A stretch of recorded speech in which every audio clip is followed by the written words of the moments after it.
Moradores de Queimados também tiveram uma noite de terror, tá? Um condomínio Minha Casa Minha Vida, controlado por milicianos, foi invadido por traficantes do Comando Vermelho. Criminosos foram presos e armas apreendidas. A reportagem exclusiva é dele, Jackson Silva. Rodou. Eu vi um grande tiroteio, mais de 100 balas disparadas com armas maiores do que fuzil, maiores. Tipo metralhadoras, mas imensas. Um relato de quem viu o terror de perto. Muitos homens todos de preto, com máscara de ninja. Eles atiraram aqui no prédio, daqui até o 5º andar. E eles acertaram ali o meu banheiro, a bala entrou lá dentro, a parede está cheia de pólvora. O desespero dos moradores começou por volta da meia-noite. Em meio à guerra, um homem corre e busca abrigo atrás dos prédios. A troca de tiros foi registrada por moradores deste conjunto habitacional do bairro Jardim da Fonte, em Queimados, na Baixada Fluminense.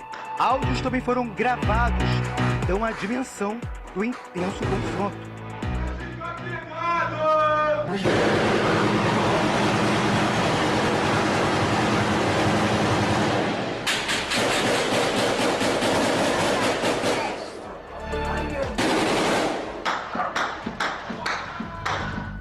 Policiais militares foram acionados. Os criminosos conseguiram fugir. As marcas dos tiros neste prédio dão a dimensão de uma guerra travada entre traficantes e milicianos. Muitas pessoas que chegavam do trabalho após uma dura rotina ficaram em meio ao confronto. Paredes e janelas ficaram metralhadas. Esse condomínio e outros daqui são dominados por milicianos. Durante anos, os moradores são reféns dos paramilitares. Há 5 anos, traficantes do Comando Vermelho também passaram a disputar o território. Nesta terça-feira, houve uma operação na comunidade São Simão, controlada por traficantes. 2 homens foram presos, uma pistola e rádios de comunicação foram apreendidos. Também houve uma ação contra a milícia. 2 homens foram presos, 2 fuzis e 2 pistolas, além de rádios de comunicação e celulares, foram apreendidos. A Polícia Militar informou que as ações de combate ao crime organizado são realizadas todos os dias em Queimados e outras regiões. Na manhã desta quarta-feira, o patrulhamento estava reforçado. Apesar do reforço policial, quem vive aqui ficou com traumas que jamais serão curados. Fiquei mais de 40 minutos, só bala, bala, bala direto. Eu fiquei deitada no chão, eu tenho 2 cachorrinhas, fiquei eu e elas deitadas e foi um terror. Eu tremi, chorei e não sabia o que ia fazer da minha vida.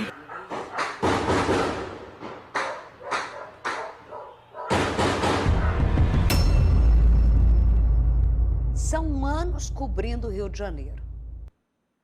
Mas a gente tem, além da velha guarda do Fabinho lá, da velha história do tráfico, a gente tem um Comando Vermelho, né? Para quem conhece a história, que começa com Falange Vermelha tal e tudo mais, você vê que eles chegam com muita potência na criação do Comando Vermelho. Porém, eu acho que agora, nos capítulos da história, quando alguém lá na frente for delegada, quando você estiver aposentada, alguém estiver apresentando esse programa aqui, eles vão falar sobre essa época, do qual é um dos maiores desafios das polícias do Rio de Janeiro. E, além disso, eu me pergunto as dificuldades impostas a vocês para o trabalho nítido de guerra, de facção por território. Olha a imagem de vagabundo correndo. Cadê aquela saravaiada de tiro? A quem interessa o fortalecimento absurdo? Não que a milícia mereça ser dona dos predinhos. Mas a gente vive um momento em que o Comando Vermelho sempre sonhou com o maciço da Tijuca, mas nunca dominou, não. Curicica, Gardênia, isso... Pá, dominado. A gente sabe da Baixada que Jackson Silva Conjuntos populares, raras exceções, olha isso. Olha isso. Raras exceções são ocupadas por milicianos. E esse é um programa que não tem hipocrisia de falar que não. Ah, mas é isso. Ah, mas tem a associação de moradores. Mas são dominados por milicianos, que pegam até mesmo, você que está financiando o seu coisa, se é capaz... A gente tem aqui, eu conheço, daqui, trabalha aqui, o pai foi retirado da casa por miliciano pegar e alugar. E ele teve que continuar pagando ainda a taxa. A gente fez denúncia. Cadê o Jackson? O Jackson fez matéria disso. E aí, a ousadia não, porque eu não uso ousadia para vagabundo. A imagem de você ter agora nessa área, o Comando Vermelho, porque é um programa também nosso que a gente dá nome e sobrenome às coisas, invadindo esses redutos, bota aqui pra mim, esses redutos meio que furando bolhas que antes a milícia nunca ia falar, nem a gente, nem os delegados ia pensar. O que tá acontecendo, Jackson, se você que tem informações? Olá, boa tarde a todos. Estamos no bairro Jardim da Fonte. Você vê que tem polícias militares em diversos pontos estratégicos aqui, em outras localidades também. Aí você pergunta para mim, por que Jardim da Fonte? É o nome de um bairro, mas vem para mim Pedro Mota. Isso aqui dá dimensão, Isabelle. A fonte não é de água, não. A fonte é de bala. E muitas balas. Inclusive, vou te mostrar o cenário daqui. Vem pra mim, Pedro Mota, e vamos mostrar. Olha só esse prédio, um deles, tá? Veja só, de cima a baixo, totalmente metralhado. Eu conversei mais cedo com os moradores, tá? Eles falaram que tiveram que deitar no chão, porque era tanta bala, que eles não conseguiam, Isabelle, ficar na cama. E olha só, o Pedro Mota mostrar aquela janela ali. Aquela janela mais abaixo ali, Pedro, por gentileza, ali é um banheiro. As balas atingiram também aquele banheiro e perfuraram diversas paredes do apartamento.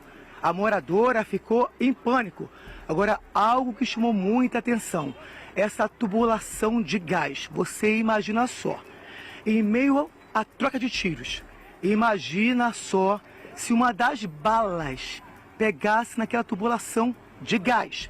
Aí seria ainda pior, Isabelle Benito. Vou deixar você comentar sobre esse prédio, esse cenário, mas depois vou te falar de mais assuntos que tem por aqui. Continua mostrando ali, por gentileza, para ela comentar esse prédio aqui e depois eu volto com mais assuntos, Isabelle Benito. Não, a imagem da lateral, Pedro Mota, olha o tamanho do conjunto que o Pedro está mostrando aí pra gente. Tamanho de apartamentos, a quantidade de apartamentos, isso, Pedro, que a milícia toma conta, ou seja, exploração de tudo, é algo super vantajoso que o tráfico também faz e vai querer tomar locais de exploração dos moradores, ponto, né? Agora, é impressionante que o Alex tinha feito essa observação, o tanto que o tiro passa muito perto da tubulação de gás ali dos banheiros. Isso daí poderia gerar uma explosão. Uma explosão. E foi tão interessante que eu estava admirada aqui com a observação do Alex. E eu estava assim, eu te olhei e você estava assim, de boca aberta. Não, eu tô olhando porque... Perigo. Perigo. Eu tava pensando, alguém tomando banho. Eu tava olhando, na verdade, eu não tinha percebido o cano ali. Eu tava pensando, alguém tomando banho, porque se você pegar o tiro, esses banheiros são curtos, né? Se a pessoa é alta, é tiro na cabeça, né? Toda essa lateral desse prédio virou uma peneira. A tia ficou sem janela. Tudo ali é tiro. Ali não tem 10 centímetros da tubulação de gás. É alguém anjo da guarda que desvia, seja lá quem for.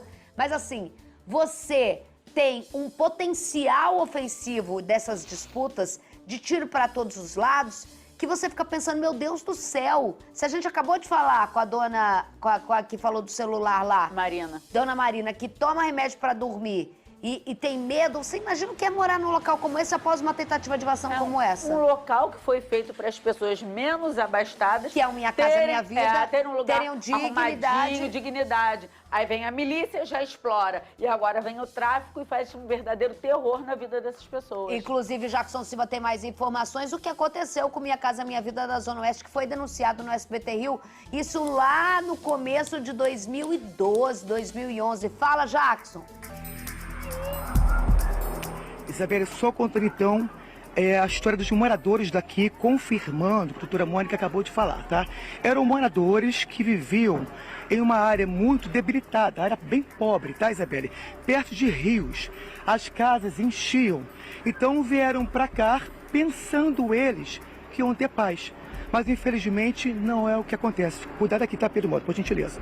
O que acontece? A gente já noticiou guerra na Zona Norte, guerra na Zona Oeste e guerra na Baixada Fluminense. Estão trazendo para cá, para Queimados, você imagina só, tem esse prédio, mostra Pedro Mota, por gentileza, totalmente metralhado. Aí você imagina só, esse prédio e aqui ao lado, o que aconteceu? Meia-noite, você sabe quem mora aqui, trabalha na Central do Brasil, na Zona Sul, na Zona Norte. Então pega após uma dura rotina de trabalho, vem nessa direção, enfrentando, né, o trânsito, e quando chegam aqui pensam em ter paz, mas não tiveram. Meia-noite, um morador saía daqui quando ouviu o tiroteio. Ele tentou voltar rapidamente, mas não conseguiu. O carro ficou totalmente metralhado. Vamos entrar neste condomínio também para mostrar, tá? O que aconteceu?